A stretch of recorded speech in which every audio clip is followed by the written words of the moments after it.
Hello and welcome to Art Talk Out West Season 2. Thank you for joining me here again.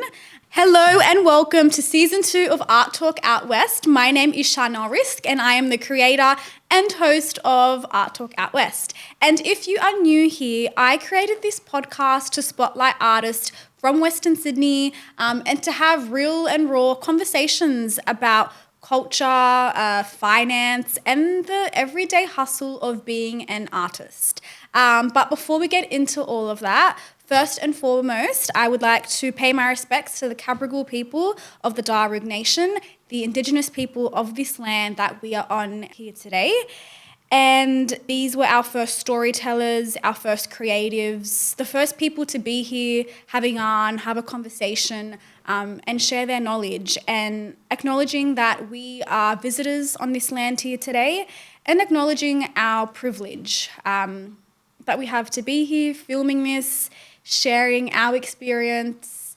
Guys, welcome again. I hope you've all been well. It's been, I think, 7 months since the last podcast. A lot has been going on in the world. So much I can say, but we'll be here for hours. So today I'm going to bring you along with me on Art Talk Out West, and I'm going to introduce you to a lovely artist from the West. And his name is Michael Giglio. Yes. Is that it? His name is Michael Giglio. So good. Michael, hello. Hello, Chanel. How are you today? I'm really good. We were discussing our sinuses are playing up, so we might both start crying. Yeah, so guys, I think point. we both have sinus things going on.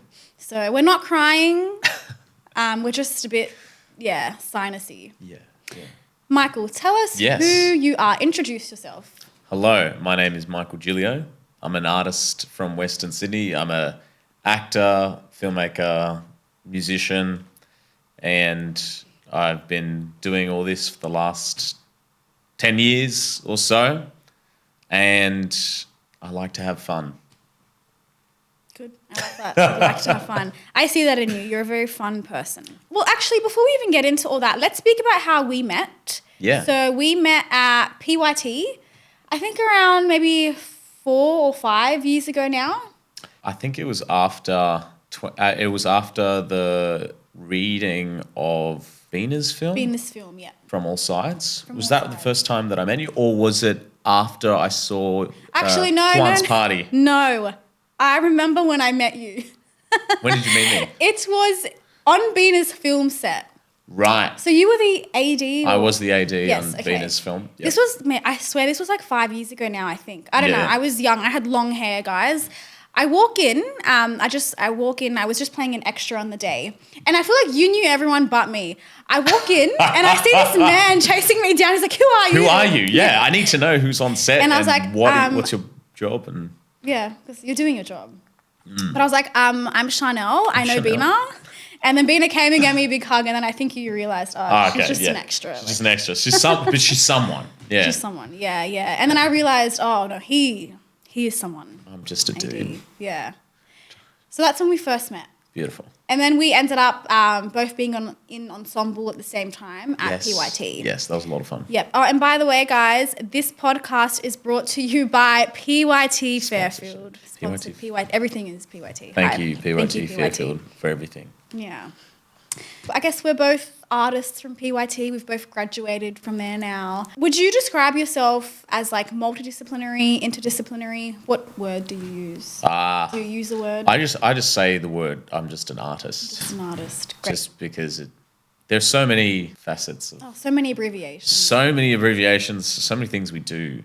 Yeah. We're not just artists, though. We're also accountants and marketers and CEOs and CFOs of ourselves and agencies. And yes. What else? And then if you have another job, like what else do you do to maintain and pay for everything? And so 100%. That's it. Yeah. And you know, a few weeks ago, I ran into someone who told me that they listened to Art Talk Out West. And I was, amazing. Yeah, I was really happy. And they really emphasised how they like when we speak about like the everyday hustle and the financial side of things as well. Yeah, it's good So to as talk we about. like go throughout it, we'll touch on this. Yes. Yep. Because you are a hustler. And I brought Michael on because I know you work hard. Oh, thank you. And you wear multiple hats. And it's very inspiring. So do you, Charnel. Thank you. So do you. Game recognized game. Yeah. I feel like we do be like similarly like. We're very similar. Yeah. Yeah. The only difference is you're an Italian man. That's I'm a Lebanese woman. literally. Literally. Alrighty, Michael. Let's start with you and your history, your roots, your family. Tell us, what was it like for you growing up? Yeah, so I think my mum, because she didn't have much growing up, when we were growing up, me and my 4 other siblings, she wanted us to do everything. So she wanted us to do singing, all the things she couldn't do, singing, dancing, acting. And so there were drama lessons around in Wetherill Park that we were doing and singing lessons. And so I really grew up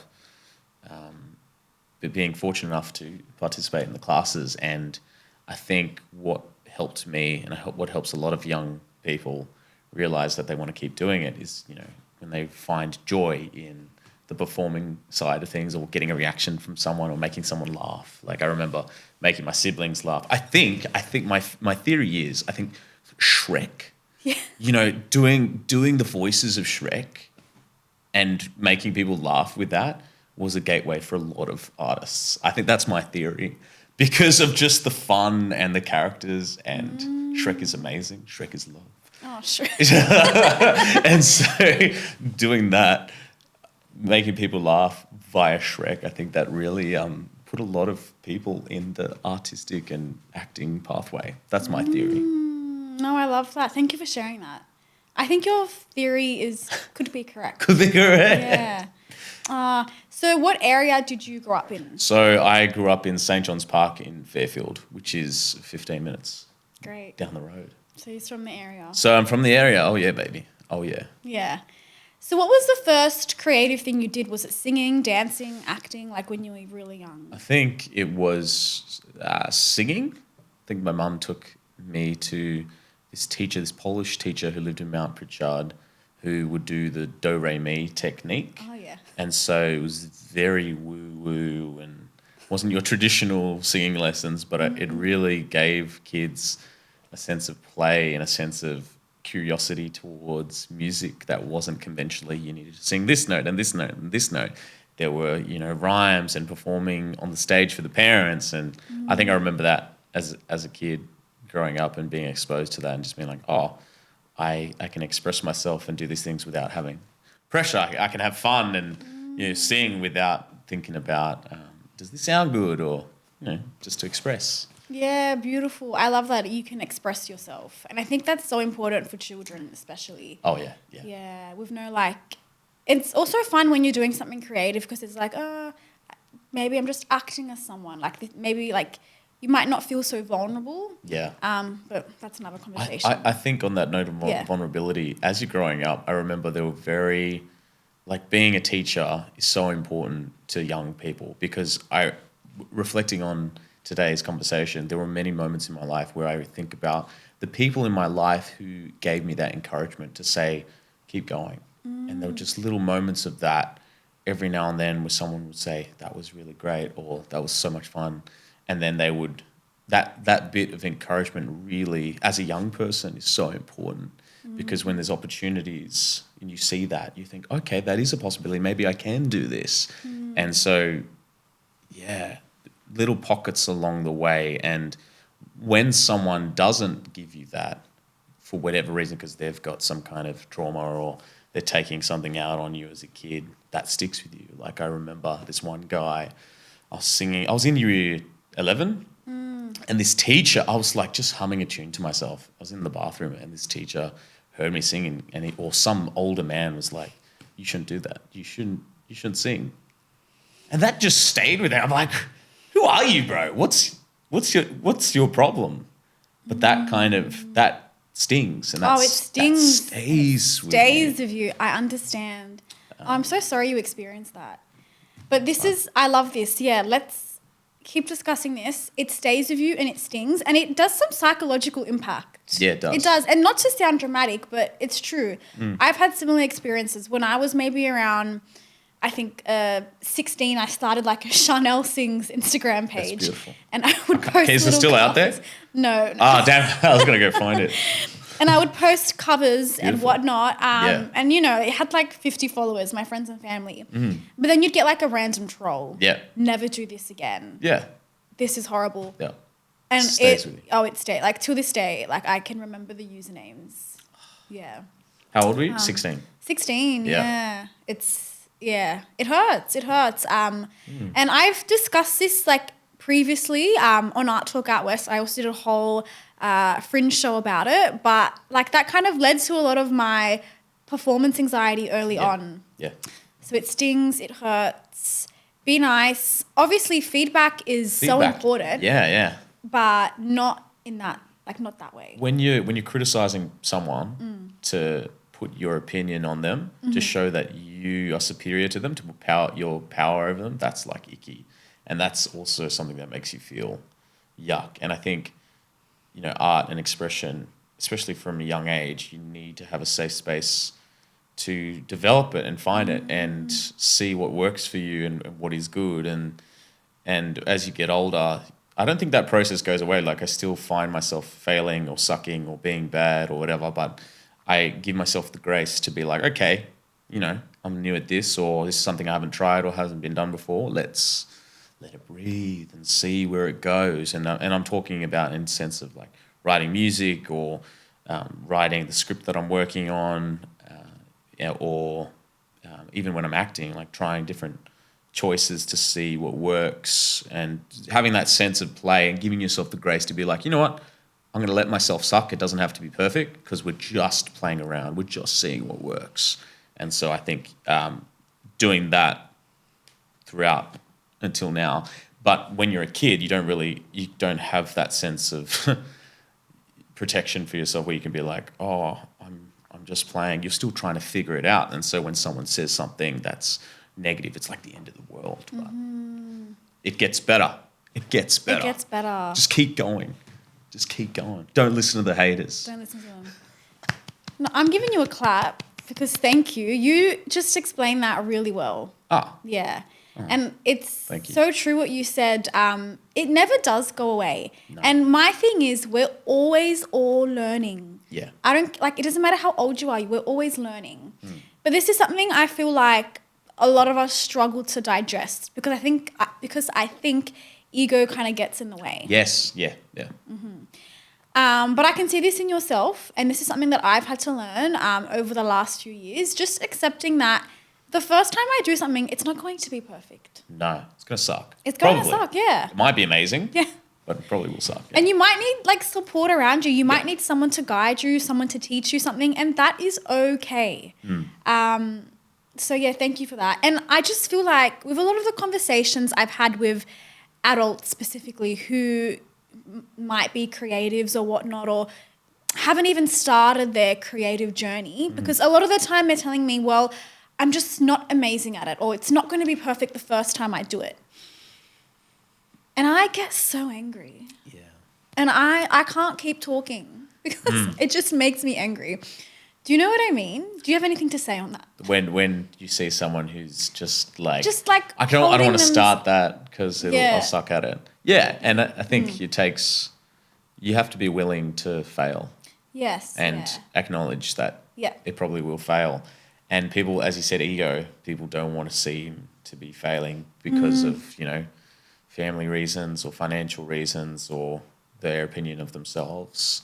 And that's fine. That's part of the process. And if it's for them, it's for them. If it's not for them, then, and they don't want to do the work to, you know, figure it out or allow themselves through that process, then that's okay. And I try not to, because if they don't see it, there's no point trying to work with that. I think you're right. You just take a step back and be like, okay, that's where you're at. I'm over somewhere else with a different mentality, and that's okay too. Let's see if I'm working with someone like that. Let's see how we can work together. And I think it's just another level of awareness and people skills. But it does. You learn that when you work with lots and lots of people, and I'm sure you've met those people on your travels. You're like, what is your problem? Yeah. Get over yourself. Yep. You know? That's all right. And so that, you just take a step back, I think. prime example right now, live prime example, like, okay, I just switched something on in my head. I just learnt from that as well. Oh. Like, yeah, I like what you said. Just beautiful. take a step back and leave it. And Yeah. I guess like when I said I get angry, I just get angry because a lot of the time most of the time, these are people that I see so much potential in. Yeah. And I just want them to act on their creativity, write the script, even if it's bad the first time, you know? Yeah. But I guess I can support and be there for them. But yeah, like you said, in the end, we can't force them to do it. And if they don't see it, they don't see it. I think in their own time, on their own journey. Yeah. They will. If 100%, you're all running. There's a run club that meets every Wednesday. Yeah. At Chisholm Park in St. John's Park. Okay. And they're called the Run Fly Club. Yeah. And one of their slogans is, at your own race, at your own pace. And I think that is so applicable to everyone on their creative journeys. Because if there's something that you really want to do, you'll find a way. And it's not up to us to, we can help, we can guide people to the path.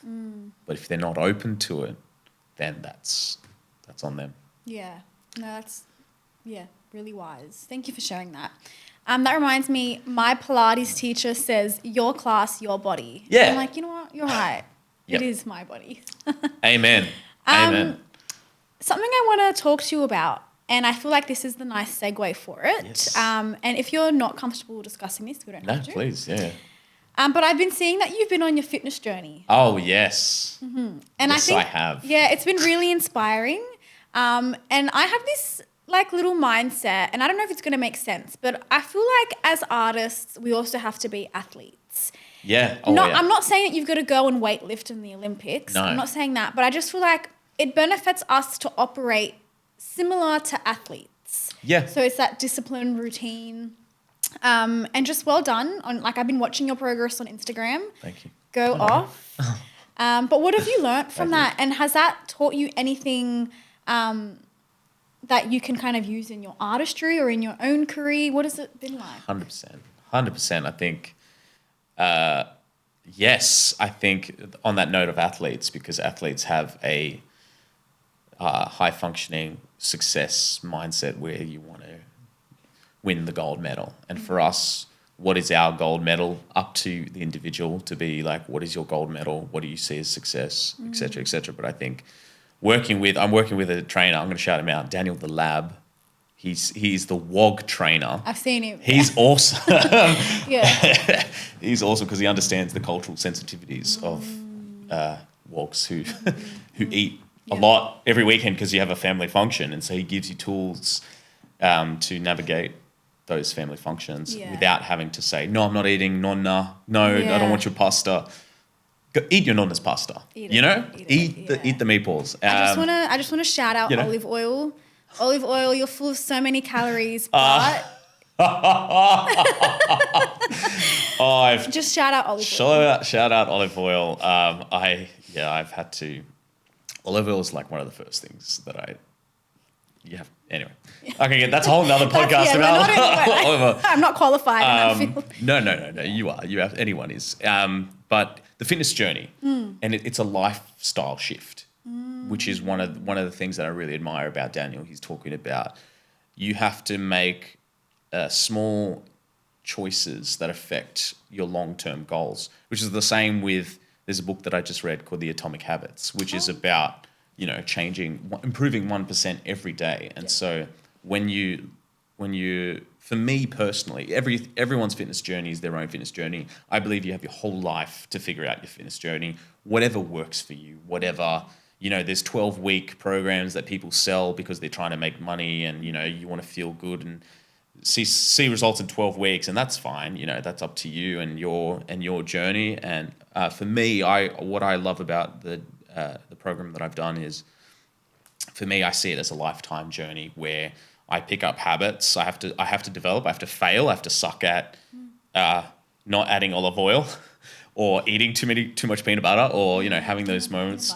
I love peanut butter. Peanut butter adds up. Peanut butter adds up, but it goes to show like the choices that you make, maybe parking 10 minutes further down the road to walk to somewhere that you're going to, or getting to the gym 5 times a week, or going to Pilates, or getting your 10,000 steps in. Like those choices that you make to make sure that you achieve those objectives every day is something that I've really appreciated, and it extends to your creative habits as well, because once you start picking up on your specific habits, like eating, for example, or exercising, you think about everything. You think about your whole day, because you have to organize food, you have to organize when you're going to exercise, but then that's a small part of your day, because you also got to work, you've also got to go see family, go see friends, hang out with your partner, like, and it becomes part of your lifestyle that you need to integrate. And then it doesn't actually, like, the result of you getting in shape, or it's not really, like, to me, like, oh my God, it's kind of a side thing, because you've started stepping back and looking at your whole life holistically, and then you're like, oh, but I actually love going on walks with my partner, or I love writing, or I love making time for this or making time for that in the scheme of your whole day. I love that. I want us all to have prosperous lives. I think as artists, we get caught up in the fact we tie our identity to what we do and say, oh yeah, I'm an actor, or I'm a musician, or whatever, and that's it. But I think what really enriches our lives and enriches our art is the fact that you have a life, and that, I'm Michael, but I also go to the gym and exercise, and I also love going on bushwalks, and I also love listening to music, and I also love going on long drives, and I have a life outside of, I'm a good brother, I'm a good partner, I have a life outside of what I do. So I don't tie it to that. And then because if you're constantly saying, valuing yourself on your success as an artist, or valuing yourself on your success as a business person, it ebbs and flows. And so then if what happens when it's really low, that's how you're going to see yourself. And taking a step, I think, working on this fitness journey, taking a step back from that and say, wait a minute, what is my life? Who am I as a person? What do I want? What do I want to do? And just trusting the process. Like, it's not a race. You have your whole life to get to where you want to go. And so, the fitness journey for me, I think that's, I've set a good foundation for the rest of my life. And that's what that excites me. Good. Well done. It's been inspiring. Yeah. It's actually made me want to double down on my health. Well, great. That's even better. Like, we can talk about that whenever you want. Thank you, Michael, for sharing for sharing that information. On that topic, tell us, I want to ask, what does a day in your life look like? But I feel like every day is a bit different. Yes. Yeah. Tell us maybe what a week in your life looks like. Yeah. Absolutely. I'll tell you what today looks like. Yeah. I'll tell you what I do every day that helps me stay consistent in a way that, because when some people thrive on inconsistencies, but some people like regiment. And one of the points in the Atomic Habits book that I've been reading is that having a schedule, having a routine actually gives you more freedom. So that's something that I'm trying to implement. I agree, by the way. Yeah. And I read that book a few years ago now. It's been really helpful. Yes, but go on. And I would recommend everyone. Yeah, everyone read it. Everyone read Atomic Habits. Atomic Habits. By James Clear. James Clear. A day in the life of gigs. Okay, so I've been trying to wake up consistently around 7:30 during the week, because during the week, I'll get up, I'll make coffee, I'll journal. I think journaling for me helps me ground for the day and writes out, the creatively unlock, because you just write and write and write whatever's happening in your brain, and then also sets a plan up for the day or the week. And things can come up, but I'm just glad that I've got those thoughts out on the page to be like, okay, this is what I need to prepare for the day. And if something happens, then that's okay too. I'll just adapt and go for it. So today, got up, journaled, had coffee, went to the gym, came back, had breakfast, came here, and then I'm going to do a film shoot for a Instagram sketch series. And then after that, I'm going to see in Luna Park, my friend was invited to see the boys premiere or something, so I'm going to go to that.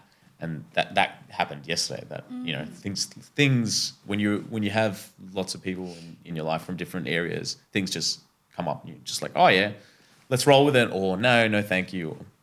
So that's what today for me looks like. Tomorrow is completely different. Tomorrow, I don't even know what I'm going to do tomorrow. I'm going to journal and find out. Yeah. But I'm sure I have a whole list of things in my calendar that I need to figure out. Yeah. So, sometimes day by day Yeah. works for me. I check in with my partner. Like Sundays, we do a check-in with each other, seeing what we're both doing for the week, because we're both artists, and saying, I'm doing this on this day, this on this day, when can I see you, blah, blah, blah. And so, That's beautiful. I'm going to note that down for when I enter a relationship. Checking in. I love the whole idea of checking in on a Sunday. Yeah. And I guess, is it a way of like you're both kind of respecting that you have your busy careers and yes, things like that, and then finding time to meet like the gaps. Yeah. You know best. No, you're absolutely right. Meeting, and because then it's when we want to prioritize our relationship, because our relationship to us means more than our career.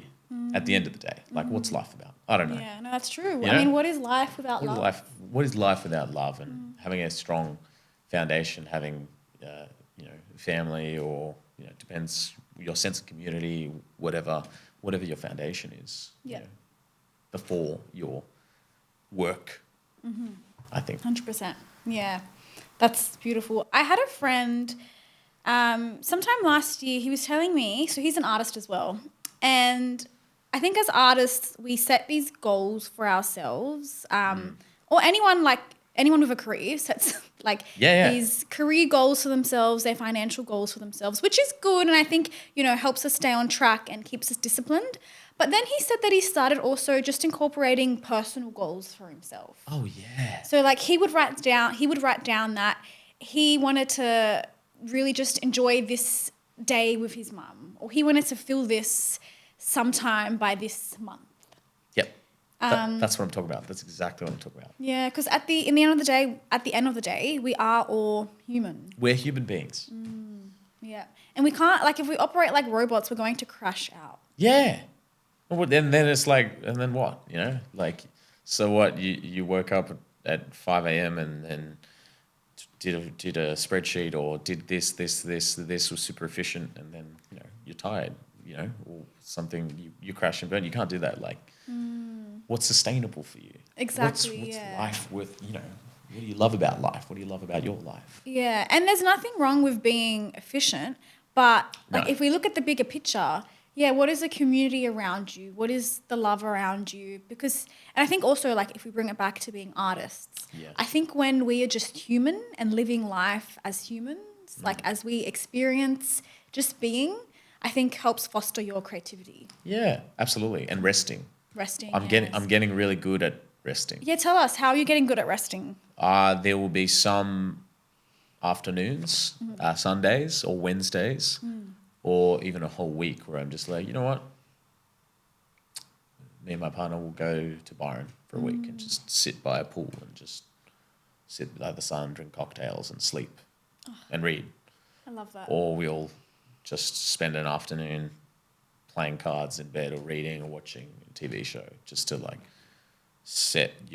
reset your nervous system, because there's science that backs up if you're operating in burnout or fight and flight all the time, it just burns you out, and you increases your chance of disease, increases your chance of et cetera, et cetera, et cetera. And so, if you get good at resting and just being like, you know what, I'm in my own race, and today I need to rest, and just allow time to pass and be bored. Yes. I think it's important, underrated.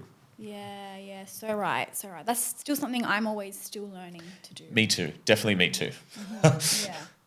Alrighty, Michael, do you have a music gig every day, or how often? Because I see that you're performing quite often. Yeah. So it really depends on the level of. So there was a period of time. It always ebbs and flows. Every month is different. So seasons. I'm going to start speaking about seasons this season, Guy. Yeah. Seasons this season. Because this is something that I learnt recently. I was at a panel talk, and it's always good to listen to other people.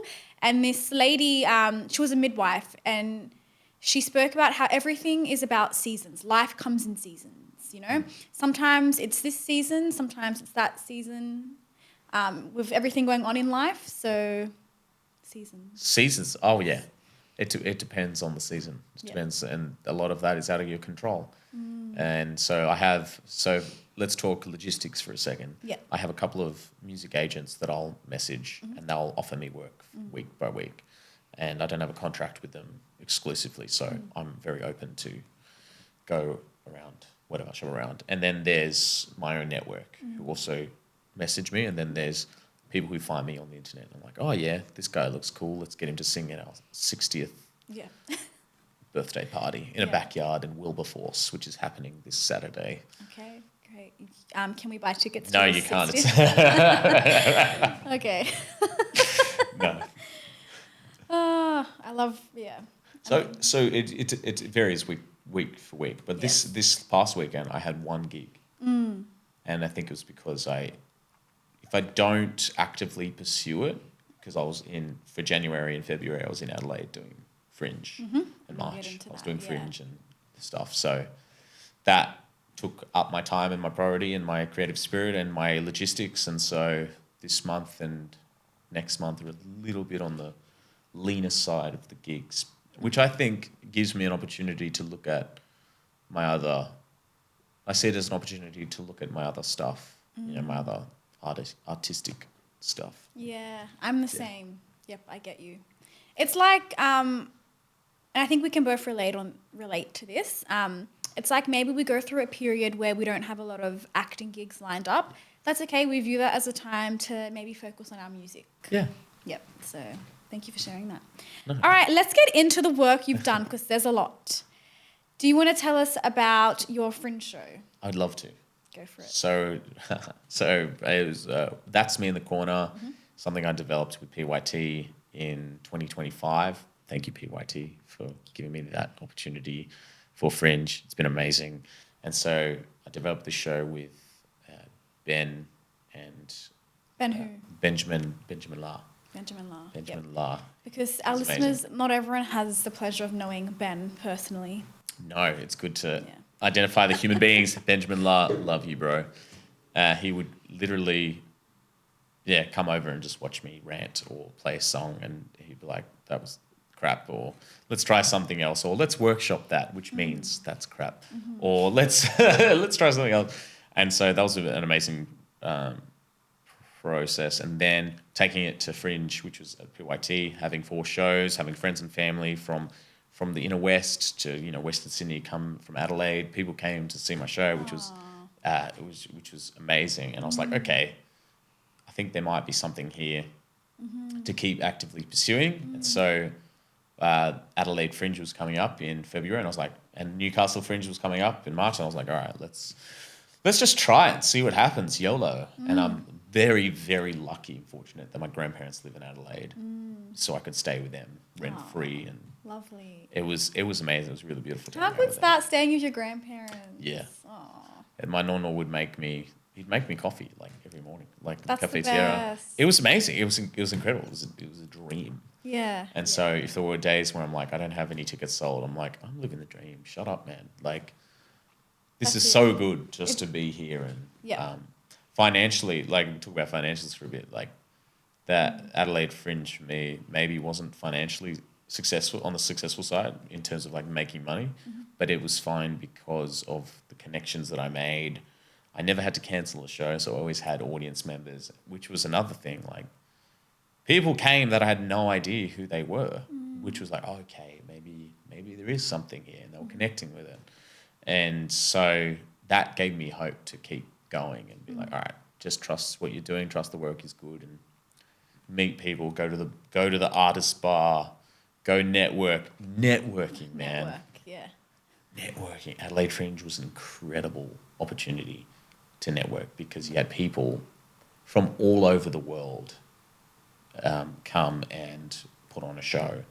And it was one of the first times where in a community, like in the city sense, I felt respected as an artist, which was a whole thing. It was like, oh, you guys see me as equals. Like there's no competition. No one's like trying to be one up the other. It's like, oh, okay, I feel respected here. I feel like we're all equal. Like this person is selling out a 600 person theater every night, whatever, and we can just chat and talk about life and talk about friends and hang out. And to me, that was like really special. I think that was one of the highlights of my artistic life so far was Adelaide Fringe this year. Beautiful. There's something in the Adelaide air because season 1, when I interviewed Tammy, Yeah. I think her turning point was also in Adelaide. Really? For Oz Asia Festival, she was working there. Hey, Tammy Tammy. edits this. Love you, Tammy. But I remember her saying she was looking out on the view in Adelaide, and that's when she realised, oh yeah, there's something. There's something. Yeah. It's hard to explain. Yeah. There's a respect, there's a culture for people to go and see art, and in the businesses that you see, in the areas of the town that are activated, there's like like throughout the whole city, there's like oh yeah, we're on the same page. Yep. Yeah. I've always liked the art scene in Adelaide. Yeah. I've been a few times for Oz Asia and it's great. But well done. Congratulations on that. Big Thank you thing. so much. Thank you. And I really respected how real you were about when you were sharing the experience as well. Yeah. Like I saw on your Instagram, you were very real about it. Yep. But again, it was inspiring. And please keep being real and authentic because I think it's being received really well. Oh. And I saw your show and there definitely is something there. I loved it. It's Thank hilarious. you so much. Yeah. Thank you so much. Before we move on, do you want to give us just a background on like how the idea of the show came about? Because I think that's going to tell the audience a lot about you yourself as an artist and a person. Absolutely. So I was, for the last maybe 6 years or so, I've been gigging at pubs and clubs for money around Sydney. And there was something about being in the corner of a pub or an RSL. This is my experience the other night, by the way. You're like, why am I here? People are here to watch the footy. People are here to gamble. Like, I'm just making noise into the abyss and, what's the point? And then there are moments where you connect with someone, where someone's like, thank you for singing that song, or can you sing this song? And so I was like, okay, there's a really weird, two very weird extremes happening here where there's like, is my hair doing something weird? No. Is my hair doing something? No, your hair's fantastic, Charnel. Thank you. Yeah.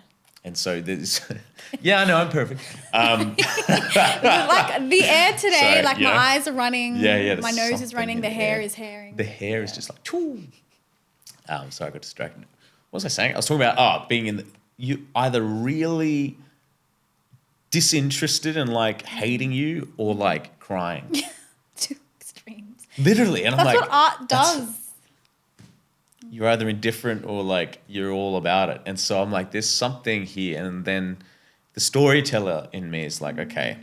So every gig I started doing, I would just write something that would happen at a gig. And so over time I've accumulated like quite a few stories about the type of people that I meet or the atmosphere or what I expect to see in pubs and clubs. And I think it resonates with people who go to the pub or listen to music. And yeah, there's like a consensus among buskers and musicians where you play the same songs every weekend, which is really weird. And so, yeah, you feel like a jukebox. You feel like the opening act to the meat raffle. Meat raffle, by the way, is a tray of meat where you can win. Some people don't know what a meat tray is because they've never been to a pub, but it's like a very traditionally Australian thing where you can win a meat raffle. Sometimes it's halal, sometimes it's vegan, and that's part of the pub culture. Yeah. So yeah, that was the inspiration for and the song. Losing my religion, about this loss of faith, this loss of identity. I think that quote, "That's me in the corner," like captures that essence of this because in Australia in the 80s and 90s and 70s, there was this big music culture, which was people would play in bands. Like people would go to bars or clubs around and there'd be a band playing, and that band would be AC/DC, or that band would be the Regurgitators, or someone, Rose Tattoo, or one of these big Australian bands of that era. Mm-hmm. And nowadays, it's a lot different. And this is what I'm talking about. Sweethearts Cabramatta. Mm. There was a, and this is in my show. Mm. There was a thriving music nightclub in Cabramatta. Wow. Where big bands would come and play, and it'd be something that people would come and attend. Like big swarms of people would come and see these bands or come see this live music, and people still remember it, like in this area. And in the Sydney subconscious, it's like, oh yeah, Sweethearts Cabramatta. I know that. And so there were like lots of bars and clubs that are like that all around. Mm-hmm. Even in Newcastle, there's the Star Hotel where they shut down the hotel one night, and then the punters were like, what do you mean you're closing down? They had a riot. They set fire to a police car. And so there's stories like, it's like, whoa, what is this culture and history? Also, there's a lot of problems with, misogyny and violence and toxic masculinity from that time that I think I sort of address in my play, and it's something I really want to develop into future iterations of that. And so that's what it's about. So niche, so you. Love it. Like, I feel like only you can do that. Only you could have written that. Thank you. And it's a reflection of your experience. Yes. Which I really like. I love that. I love when I watch something and this show has come from the writers or actors, the creators' experience, firsthand, primary source. Now I'm rambling. But no, please, thank you for please sharing ramble. That. And pub culture is an interesting thing in Australia. Yeah. I went to the pub on the weekend. Where did you go? I went to two, actually. I went to the Vic. The Vic in Macville. Is that a pub? Yeah. Yeah. They do bands there. Yeah. I went to the Vic. I had a chicken palmy and a few Negronis. Oh, of course you did. Yep. And then I went on Saturday to the Crown in Parramatta. You went to the I gig at the Crown in Parramatta. Yeah. Do you know why I went? I went for the pre-March. I went to a soccer game. I went to the Derby, the Wanderers and Sydney. At Combank? Yes, yeah. And the Wanderers fans, this was my first time in years going, but we meet at the Crown. Of course. Yep, and then we begin the march from there. It was very interesting, very interesting. The culture. The culture of soccer and... Yeah, and sports. Yeah. It's very... Once you see it from the outside and you're like, whatever, but then once you're in it, you're like, oh, hell yeah. Yeah, I was like, yes, I'm so patriotic. Western Sydney. I mean, Art Talk Out West, if Western Sydney Wanderers want to... what's the word? Sponsor us. I did once play soccer. On that note, hell yeah, Michael, me too. Yeah.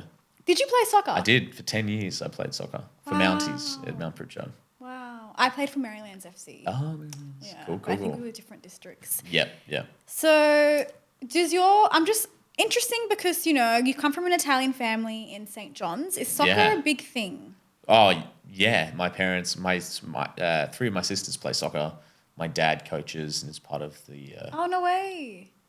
What does he do? He works with Mounties, the soccer part of Mounties. Cool. Yeah. Okay. As a volunteer. Okay, lovely. Oh, keeps that culture alive. Yeah. So how was it when you decided you wanted to be a working artist? Was your family supportive, or was it a bit like, we want you in the World Cup?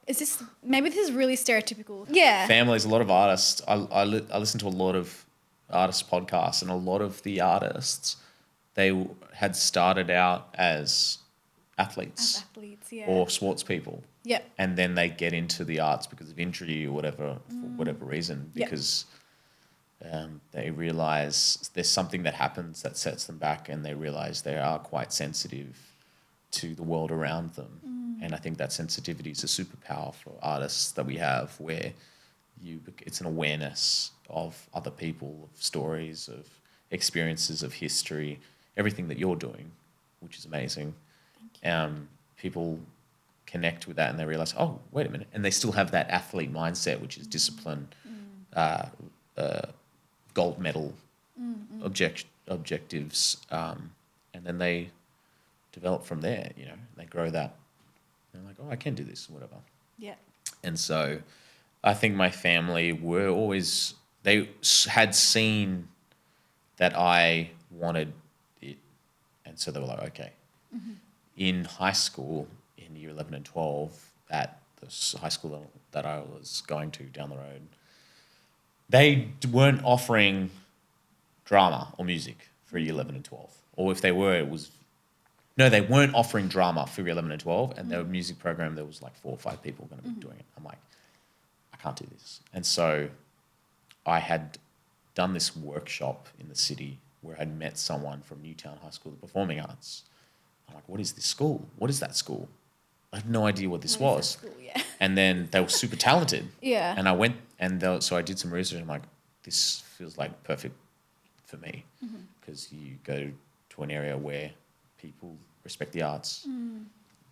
You know, geared towards the arts, and a lot of people from my year in that school have gone on to have careers in the arts successfully. Yeah. Really successfully. Yeah. And so I didn't know that at the time, but I'm like, I need to be around people who respect the arts. So then I quit this high school in this area, and then I went to Newtown in year 11 and 12. And I think that commuting like 1.5 hours to 2 hours, depending on the trains and buses per day to Newtown, like gave... Oh, wow. A very ambitious young man. Well Yes. done. Oh, yeah. Yeah, long commute. But you wanted Yeah. it. You were I hungry wanted for it. it. Yeah, I wanted Yeah. it. And I can see that hunger in you. Well, for as long as I've known you. Yeah. Thank you. You too, because you're also, which is one of the things I really admire and respect about you. And I think like you wear the different hats so well as a musician, as a business owner, as an artist, as a creative. You see what is available, what can I do? Like doing this podcast is amazing. It's incredible. Giving people a platform to sit here and ramble about, you know, X, Y, Z, but focusing on Western Sydney, I think, you know, speaks to the volume of who you are as an artist and a creative as well. So thank you, Charnel. Oh, thank you, Michael. My pleasure, honestly. I love this podcast. As I always say, there's only 10 more minutes left. We could speak about so many things. Yes. But I see that you've been on some commercials recently. Yes. Tell us, what is it like working on a commercial?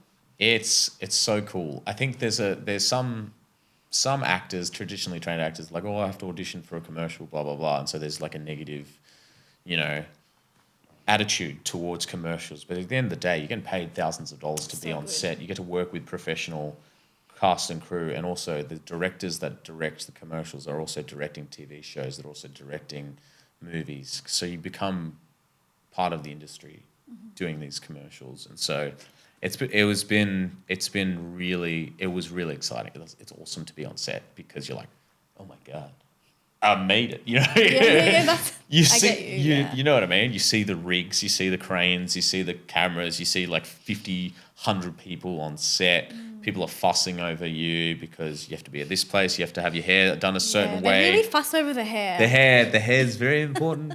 Very important. Yeah. And so it's really exciting, because so what you'll have to do, you know, a shot of you putting on a seatbelt, for example, you have to do it like 40 times, because they have to get the lighting right, or you're doing it too aggressively, or because they're very specific in marketing and visual marketing. So you have to hit certain beats. And so it teaches you to be precise and take direction and take it quickly, and also do it 40 times back to back, and just do it because you're getting paid.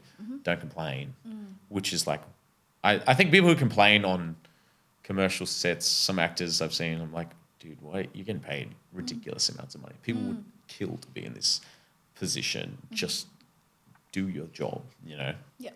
And all the cast, all the crew around you, most of the time, super lovely, and you know, treating you with respect, and working with other actors. You know, you get to play and just be silly, and also get paid to do what you love. So, I've loved working on commercial sets. Yeah. Lovely, good. Well done. So if you're looking to get into commercial training, my partner Madeline Whiten has Hopeful Goose. I'm going to shout out Hopeful Goose Creative, because she works with actors to get them camera ready for commercial auditions. And when there's, you know, X amount of money on the line, sometimes it can be overwhelming. I've got to tell you, I auditioned for this job and the money would have been like life-changing money. And you see that on the brief and you're like, Wow. what do I do? Yeah. And you just treat it like any other job. Yeah. You know, you have to, and working with Madeline at Hopeful Goose Creative, you know, she breaks it down. She's very specific, very thorough. Everything matters from an acting point of view, from a marketing point of view, the psychology of marketing in the audition tape as well. She's amazing. And so working on this tape, you know, you have to put that aside and make it about the work and make it about the audition, make it about the character. What are you doing? And I was so close. I was so close to that. I was shortlisted for that role. I didn't get it, but the fact that I was shortlisted, I was like, ah. And you take that as a sign that, you know, yeah, I didn't get it, but I did the right things. I made it about the work and I was close. And there are so many things when you audition outside of your control that you just like, That's it. make it about the work and then move on. And sometimes you're just not what they're physically looking for. No, yeah. Yeah, sometimes 100%. they want someone with blonde hair. Yeah. Not us. Not us. No. But what Madeline is doing sounds amazing. It's incredible. We've shouted her out. Guys, hit her up. I think Hopeful I Goose might Creative. hit her up as well, Dude. actually. Yeah. Working, it will change the way talk about a holistic lifestyle shifts when it comes to auditioning.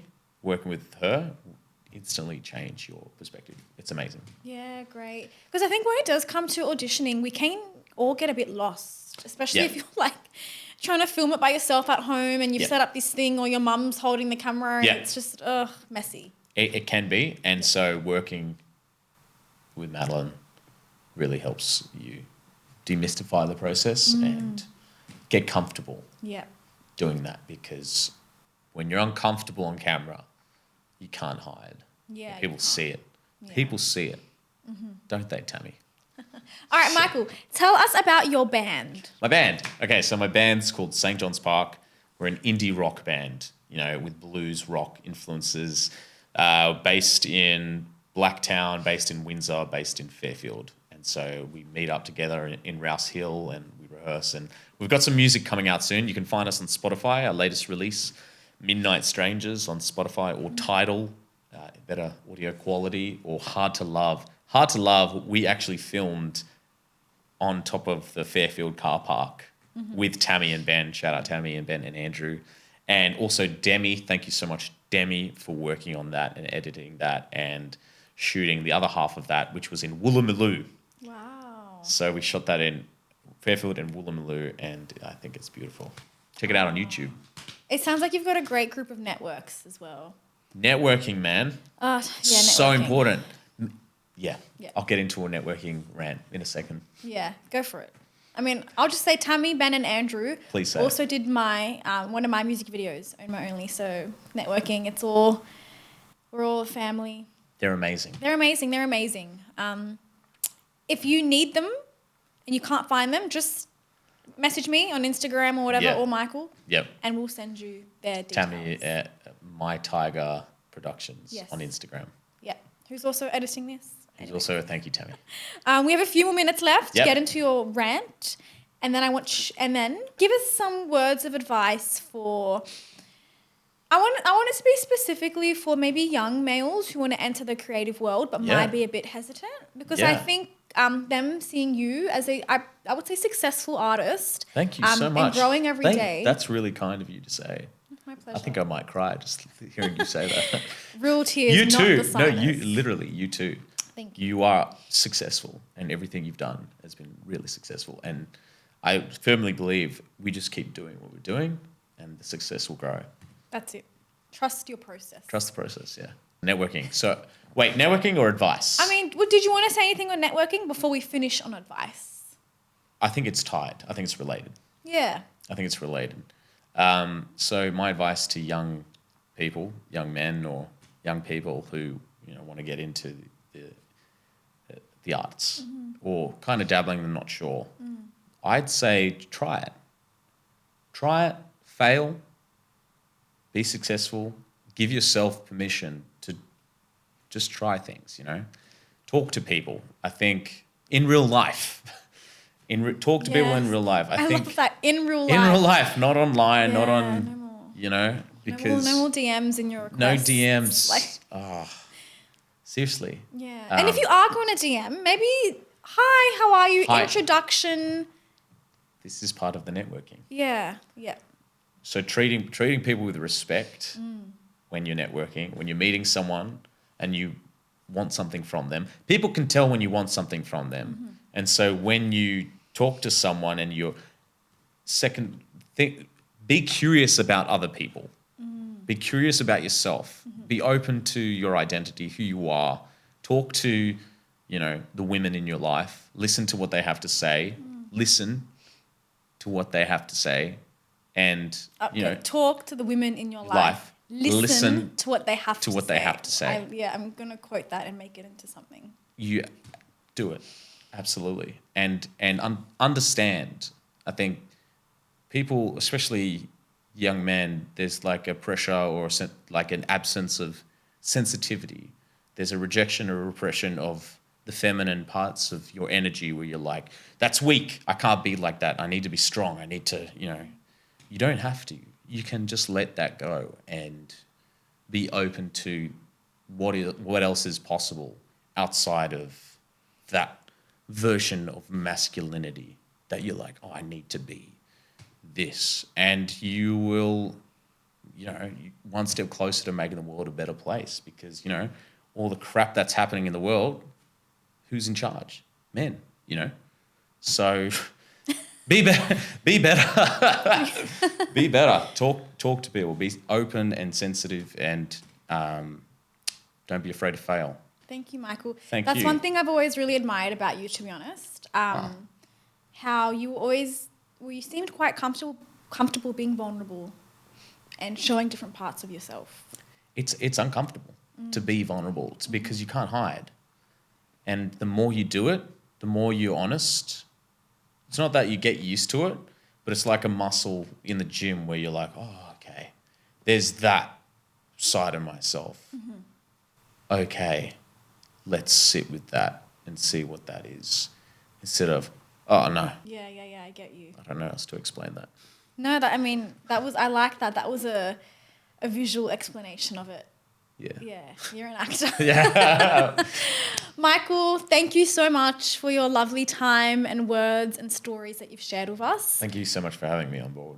This pleasure. is awesome. Yeah, this is so cool. This was really great. This was, every podcast, every person just takes it a different way. I love how I come in with a plan, but no, absolutely, yeah. Like I come in with a plan, but then the person I'm talking to just has so many different things they can share, and I'm like, okay, you take the wheel. I love it. Thank you so much. Thank you. Have you told us where we can find you on Instagram? Oh, please follow everything that I'm doing on Instagram, _GIGZ_, or my band, St. John's Park, on Instagram. Check me out, check our band out. Stay tuned and you'll see the journey. Be part of the journey. Stay safe, guys. Take some time for yourself. Show your friends and family love. And I will see you next episode. Bye. Bye. Thank you, Tammy. Thank you, Charnel.